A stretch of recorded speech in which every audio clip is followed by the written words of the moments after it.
नमस्कार दोस्तों, मैं हूं बिरजाराम। आप देख रहे हैं ज्ञान गंगा 21 चैनल।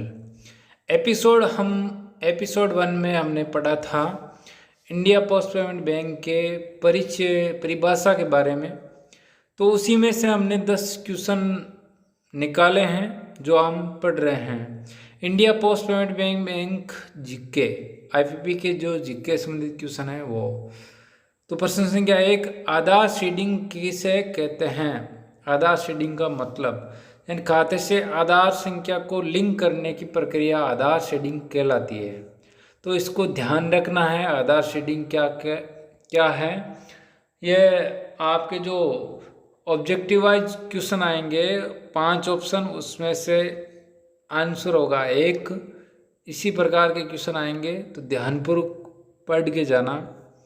प्रश्न संख्या 2, कारोबारी प्रतिनिधि कौन होता है? कारोबारी प्रतिनिधि का मतलब क्या है?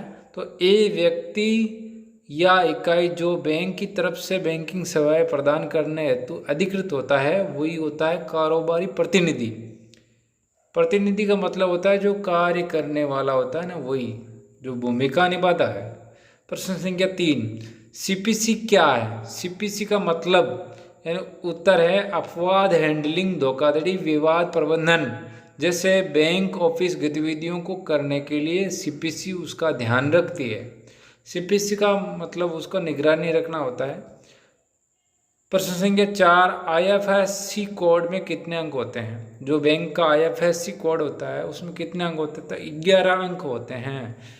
दोस्तों ध्यान रखना इस बात का। प्रश्न संख्या 5, केपीआई क्या है?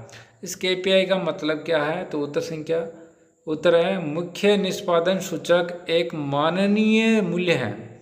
इसका मतलब एक माननीय मूल्य होता है केपीआई का मतलब, जिसका उपयोग ये मापने के लिए किया जाता है कि प्रयोगकर्ता जो होता है कर्मचारी मुख्य कारोबारी उद्देश्यों को कितनी प्रभावी ढंग से प्राप्त करता है, प्राप्त कर रहा है। इस केपीआई का अर्थ यही है। प्रश्न संख्या 6, माइकर कोड क्या है? इस माइकर कोड का मतलब क्या है? ये कोड बैंक चेक के पत्ते के नीचे मुद्रित होता है। मुद्रित का मतलब छपना, यानी बैंक को जो ये कोड है बैंक चेक जो होता है उसके पत्ते के नीचे छपा हुआ होता है। प्रश्न संख्या 7, एनपीसीआई क्या है? एनपीसीआई का मतलब भारतीय राष्ट्रीय भुगतान निगम। इसका मतलब ये होता है भारत में सभी खुद का भुगतान हो के लिए एक क्षेत्र संगठन है। खुद का भुगतान करने के लिए एक क्षेत्र संगठन होता है।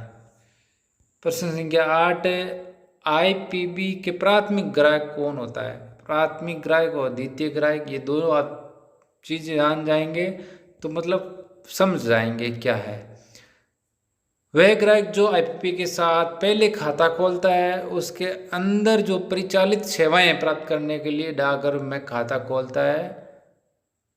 तो प्राथमिक आईपीपी का जो प्राथमिक ग्राहक हो गया, जो आईपीपी के साथ में पहले जो खाता खोलता है वो प्राथमिक ग्राहक हो गया, और उसको अंतर संचालित जो सेवाएं हैं वो प्रदान करने के लिए जो डाकघर का इसमें सेविंग खाता खोलता है तो वो द्वितीय ग्राहक हो गया उसका। और डीओपी का प्राथमिक ग्राहक का मतलब होता है डीओपी में जो पहले खाता खोलता है और उसके बाद में और सेवा प्राप्त अंतर संचालित सेवा प्राप्त करने के लिए आईपीपी में खाता खोलता है, तो वो डीओपी का प्रथम ग्राहक हो गया। समझ गए? तो प्रश्न संख्या 9, स्थायी अनुदेश क्या है? उत्तर, एक प्रकार का अनुदेश जिसमें ग्राहक बैंक को दूसरे खाते में एक नियमित अंतराल पर निश्चित राशि का भुगतान करने के लिए देता है। यही स्थायी अनुदेश है, परमानेंट इंस्ट्रक्शन है। तो प्रश्न संख्या 10, क्यूआरसीएफ क्या है? एंड क्यूआरसीएफ का मतलब ग्राहक एंड यूजर मर्चेंट द्वारा प्राप्त कोई भी प्रश्न या अनुरोध या प्रतिक्रिया क्यूआरसीएफ होता है। दोस्तों हमारे पढ़ाने का तरीका और ये जो क्वेश्चन है आपके लिए बड़े ही इम्पोर्टेंट है, ध्यान रखना।